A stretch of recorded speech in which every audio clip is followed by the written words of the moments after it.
work and individualism with some other sociologists in a book called Habits of the Heart. He said, he's also a Japanese expert, and he said, had this book been written for Japan, it would have been a paean to individualism. But it was written for the United States, where the balance, well, the strong point of what the Japanese have is that capacity to hold in, to self-restrain on behalf of the good of the whole, the community, the nation.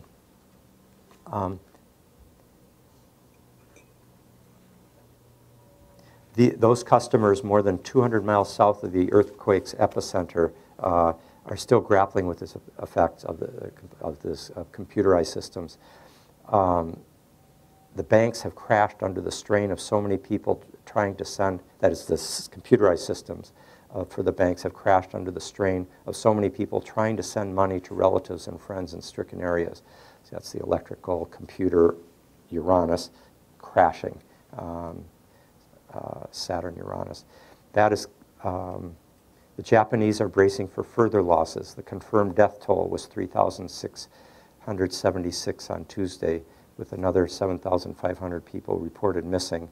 And those numbers may well be understated as bodies continue to wash ashore. That's the Saturn-Pluto quality, mass death. The numbers are very similar in terms of the ones confirmed dead that we had in 9/11 under the last Saturn opposite Pluto. Now we have the Saturn square Pluto. Saturn relating to death, but Pluto, which not only relates to death, but at vast scale, like masses of in northern Japan's disaster zone, an estimated 440,000 people were living in makeshift shelters or evacuation centers. See, Saturn-Pluto often has a sense of living under the most deprived circumstances, under conditions of great elemental challenge, devastation, and deprivation. Bitterly cold and windy weather compounded the misery as survivors endured shortages of food, fuel, and water. See, Saturn is the lack of things, the deficit, the not having it, and Saturn-Pluto both drives that with great mass intensity. Pluto also relates to the fuel of life, which is being cut off. And finally, rescue teams from 13 nations, some assisted by dogs, continued to search for survivors. More nations were preparing to send teams. Helicopters shuttled back and forth, part of a mobilization of some 100,000 troops, the largest in Japan since World War II, to assist in the rescue and relief work. A no-flight zone was imposed around the stricken nuclear plants. Okay, that last part about the how many people are mobilized to help with this absolute crisis and bringing food and so forth, all that's classic of the positive Saturn-Pluto, like basically using Saturn-Pluto is courageous determination of the will in the face of danger, in the face of death, in the face of evil. Not the evil, not in this case, but in principle, that's another form it can take. In the face of absolute terror, to hold one's ground, to work hard, to organize, and with great fortitude and determination and endurance, and perseverance, to bring about the fulfillment of a purpose that you have dedicated yourself to. That's the positive Saturn-Pluto. We saw it, for example, under the Berlin airlift in 1948, where basically the Allies, particularly the U.S., but the U.S. and U.K., basically saved Berlin, West Berlin, from being starved to death by the blockade and the Russian communist attempt to deprive it of all food. And it was just day after day of flights carrying just millions of tons of food and necessary goods until the blockade ended. That's the Saturn-Pluto, or all the people, fire and police, workers that went into the buildings on 9/11 and went up the towers to save people into the jaws of death, but with that tremendous sort of determination where you're facing complete gravity of existential circumstance, absolute urgency, gravity, that quality.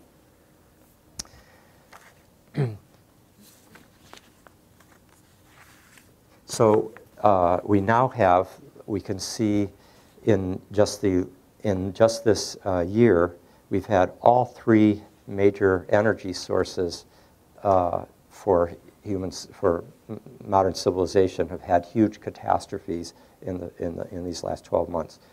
Oil, coal, and nuclear. The oil, of course, the Deepwater Horizon blowout in the Gulf of Mexico, the huge oil spill, and then in coal, it was the Upper Big Branch coal mine explosion in West Virginia. They've also had huge ones in China during this time, and then, of course, now the nuclear in Japan, which in themselves are catastrophic upheavals in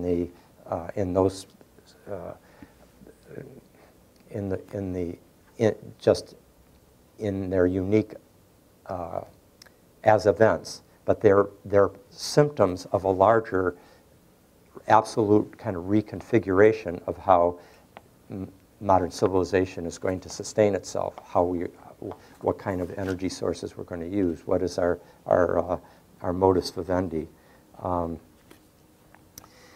And these mega accidents also capture a sense that is very characteristic of these last 3 years, which is of a state of continual, intense crisis management. You often see Saturn-Uranus people and eras as being connected to crisis management, because Uranus brings the unexpected, and Saturn brings out both the difficult unexpected, the negative trickster, but it also brings out the capacity or the will to be prepared, to organize it, to manage the crisis. Those are Saturn words: to manage, to prepare, to be adequately responding in a disciplined, well thought through, well organized way. And really, I mean, for example, Obama's fate since he has taken office has been one of constant crisis management, financial crisis, among many others, and the whole world more generally. Every state government has it as well, of confronting. This is where the Saturn Uranus crisis and crisis management takes on titanic magnitude, is with Pluto, is where you have the sense that these are enormously challenging crises and problems. They're unpredictable, that's the Uranus, and they're seemingly often intractable, like intractable problems of great, catastrophic magnitude. The intractable quality comes from the Saturn, which blocks things and makes them problematic, being driven by Pluto to, like, there's no way out. It's a no-exit situation. We can't solve the problem. This is why Jung and Stan Grof, who are the great psychologists with Saturn-Pluto, and they also have Uranus in the T-square. The only 2 times, by the way, that those 3 planets have been in a T-square in the last 2 centuries were one when Jung was born and one when Grof was born.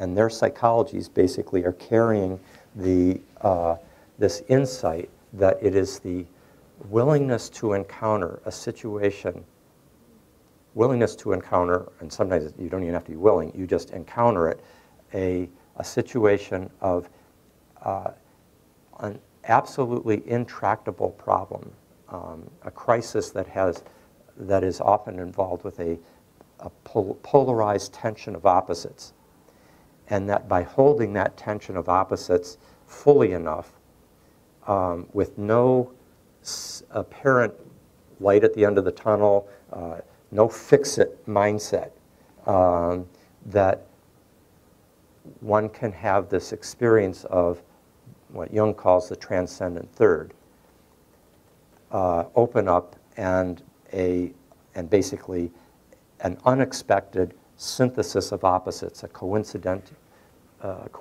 of opposites can take place that produces a movement onto a new level of consciousness or of being that transcends those two opposites while having held them. And Groff's point about it, this is why he always, when people are in really totally critical places where they're not moving out of it at all psychologically, he'll just say, like, go into it more, intensify it more, or just surrender to it as much as possible, as agonizingly unresolving as it seems to be, because that's where the solution is. It's through hell, and we can understand it in the most vivid cellular organic way by understanding the paradox of birth, which is the contractions that are happening are you're getting both contractions and propulsion at the same time, and there's no apparent way out. It just seems like senseless suffering. But it is precisely that combination of the contraction and the propulsion that is going to bring about, through a huge loss, namely the loss of the womb, a new life. And so the perinatal concept is a kind of fundamental cellular organic metaphor for this entire process of meeting these irresolvably intractable crises and finding out that they were the crucial condition for a new mode of being. I'll just say a couple more things about nuclear power, and then we go into the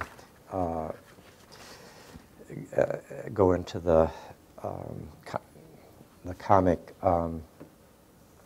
day we have planned, which probably most of us could use at this point in the week. The whole history of nuclear power is very closely associated with the Uranus-Pluto cycle in history.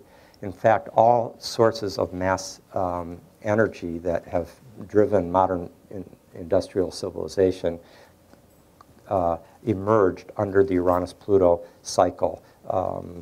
Under the conjunction of the early 1700s is when coal and the steam engine emerged.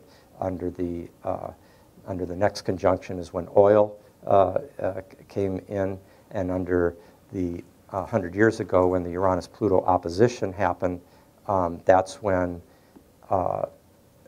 radioactivity was first discovered, radioactivity in uranium, and both radium and polonium.